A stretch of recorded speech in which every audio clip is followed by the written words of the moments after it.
Marc Bellemare, avocat, qui a défendu beaucoup de victimes de la SAAC au fil des années. Maître Bellemare, bonjour. Bonjour. Évidemment, je pense que tout le monde a pensé à vous, ce que vous alliez dire de ça, parce que vous en avez défendu des accidentés de la route qui ont eu, bon, évidemment, qui ont eu besoin de ce fonds d'indemnisation, de ce programme d'assurance. Vous avez réagi comment en voyant que la SAAC a songé à aller piger là-dedans? Ben, j'avais l'impression de jouer dans un mauvais film qu'on avait déjà vu parce que M. Dumont, entre 87 et 96, le gouvernement du Québec a pigé, on se souviendra, les plus vieux se souviendront sûrement, 2,2 milliards dans le fonds d'indemnisation des victimes. À Mhm. l'époque, il y avait des surplus à la SAC parce que la SAC serrait tellement les contrôles d'indemnisation qu'il y avait des surplus chaque année. Et les gouvernements, c'est Marc-Yvan Côté qui était ministre des Transports, qui avait commencé le bal en 87. Ça s'est terminé avec Lucien Bouchard, qui était premier ministre à l'époque, les dernières ponctions. Donc, pendant une dizaine d'années, ils sont allés siphonner à peu près 2,2 milliards, ce qui avait entraîné un certain chaos dans l'indemnisation, parce que vous comprendrez bien que quand on décide d'aller puiser dans un fonds d'assurance, il en reste moins pour les assurés. Et la seule façon de pouvoir compenser ces ponctions-là, c'est de resserrer les contrôles puis de Oui, parce que payer c'est. moins les victimes.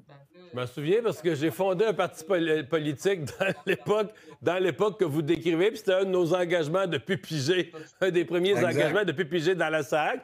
Mais je pense que vous faites une démonstration qui est importante, c'est-à-dire que quand il y a moins d'argent, il faut donner moins aux assurés. Donc vous êtes convaincu encore aujourd'hui qu'il y a eu des victimes d'accidents de la route qui, en vertu de leur assurance et des blessures corporelles qu'ils avaient, auraient dû être indemnisées et qu'ils l'ont pas aidé parce qu'ils l'ont pas été, pardon, parce qu'on serrait la vis pour libérer des profits, là. Convaincu, parce qu'il y a moins d'argent dans le fonds d'assurance, puis en même temps, la loi ne change pas. Fait que les garanties qui sont offertes aux victimes d'accidents, le remplacement de revenus, les séquelles permanentes, la réadaptation, les traitements, tout ça demeure officiellement dans la loi parce que le gouvernement n'ose pas changer la loi parce qu'il va se faire tomber dessus, parce qu'il va se faire dire qu'il diminue la protection. Mais en même temps, la seule façon de tenir compte du manque de fonds, c'est de resserrer, c'est-à-dire retarder les paiements aux victimes, refuser davantage, demander des chichis administratifs, d'envoyer-nous des papiers, des rapports médicaux, ça Ouais, finit plus. c'était. Et on complique D'ailleurs, la vie des d'ailleurs, ouais, victimes ouais. jusqu'à temps qu'elles se découragent et que finalement, la SAC n'ait pas à payer ses dettes envers les accidentés. Alors, ça a déjà été fait et ma crainte, si on va pigeasser dans le fonds d'assurance, c'est précisément que ça se répercute. D'abord, c'est immoral, d'abord parce que c'est un fonds qui appartient pas au gouvernement ni aux incompétents qui ont fait une mauvaise gestion de la SAC. Là. C'est quand même pas le problème des accidentés. Alors, si le gouvernement voit qu'il y a de l'incompétence, mais qu'il a cherché l'argent auprès de ces gens-là qui ont commis des fautes, mais le fonds d'assurance doit demeurer pour que les garanties des Ouais, accidentés soient respectées. ouais. Fallait des techniques pour pas payer. Bien sûr. Dans les bureaux de députés à l'époque, tout parti confondu, peu importe la couleur, les bureaux locaux là, de comté, de circonscription, tout le monde constatait ça, tout le monde se faisait dire non. Tous les accidentés de la route, à leur première demande, on leur disait tous non, en disant, bon, il vous manque des papiers. C'était une façon de faire un premier tri, que des gens se découragent, des gens qui sont pas habiles à faire de l'administration, de la paperasse se découragent. Puis on en économisait déjà un nombre en disant non à tout le monde à la première étape, quel que soit le dossier. Là. Je me souviens que c'était assez dénoncé. On va écouter quand même la garantie qu'a donnée ce matin la ministre des Transports à son arrivée à l'Assemblée nationale. Il est hors de question que l'argent du Fonds d'assurance automobile du Québec soit utilisé pour ça à clic. La façon dont on peut utiliser l'argent, elle est déjà prévue. Il y a deux choses, réduire le permis de conduire des Québécois ou faire des activités pour la sécurité routière, et c'est ce qui sera fait. Ça vous rassure? Ben, vous savez, Marc-Yvan Côté, qui était ministre des Transports en 87, avait dit, lors des premières ponctions de 200 millions, c'est la loi 62 à l'époque, il avait dit, on va chercher 200 millions pour améliorer la sécurité routière au Québec. Mais même là, ce que la ministre nous dit, c'est finalement, si on prend de l'argent, c'est pour la sécurité routière, mais c'est pas ça le fonds d'assurance. Le fonds d'assurance, là, il n'y a plus de sécurité routière, l'accident est arrivé, on a un blessé, on a un malade, on a un traumatisé. Il faut s'occuper de lui au niveau du remplacement de revenus, des traitements.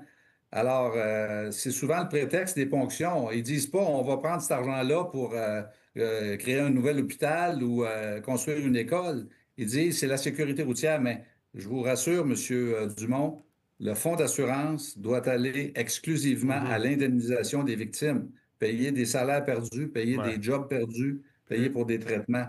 On ne peut pas aller ailleurs. La sécurité routière, c'est un autre budget, mais le fonds d'assurance, c'est sacré. Ça doit aller indemniser les victimes du Québec. C'est la promesse du gouvernement et de Mme Payette quand le régime est entré en vigueur le 1er mars Ouais. 1978.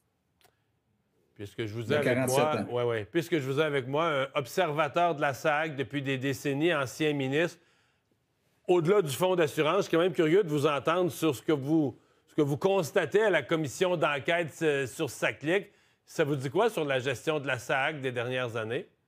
Ben, c'est terrible. Écoutez, c'est effrayant. C'est 1 milliard finalement qu'on a perdu là-dedans.